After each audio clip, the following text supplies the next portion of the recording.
The law is quite prescriptive about what's acceptable and what isn't.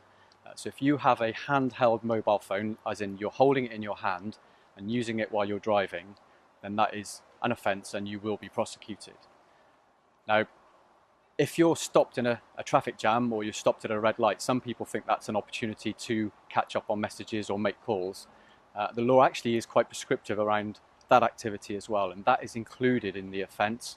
So stopping at a red light and using your phone still means that you commit the offence. The only safe way to make a call when you're behind the wheel is to stop in a safe place, turn your engine off, engage your handbrake and make your call. The legislation also goes further and it talks about mobile communication devices and devices that are capable of sending and receiving data. So if, for example, in your car you had your iPad attached to the air vents in your car on a cradle, and you were interacting with that device, you were accessing it, sending information or messages while driving, then that is also an offence, and again, you're also liable to be prosecuted if you were to drive in that way. So the safest advice I can give people, and it's not the law, but it's the safest advice I can give people, and it's the advice I'll give to my 17-year-old son when he starts driving in the next few weeks, is when you get into the car, turn off your mobile phone, lock it in the glove box, lock it in the boot, or turn on airplane mode, and that way you can absolutely guarantee you're not going to be distracted and all of your attention will be on driving, keeping you safe and keeping other road users safe. The law doesn't prohibit the use of a mobile phone in a cradle. So mobile phone in a cradle or a hands-free car device or Bluetooth device are permitted by law.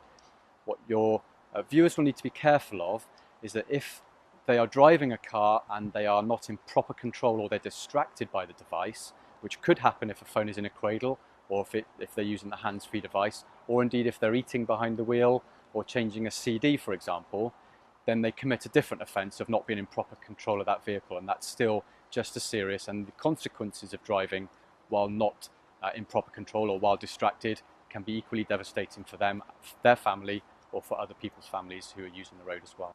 There's definitely a propensity for people to want to use their mobile phone when they're driving, and we see people using their phones when they're driving while we're out on patrol. Anybody that's seen by a police officer using their mobile phone while they're driving is going to be stopped and will be prosecuted. There's no doubt about that. Some of the examples where I've seen people driving using their phones, I drive an X5 marked police vehicle, and you can imagine it's very visible. Well, actually, people have not seen this vehicle as I pull up next to them while they're still on their phone. So that shows you the level of distraction that people suffer while they are using the phone while driving. And of course, those people are prosecuted, end up with points on their license and having to pay a fine.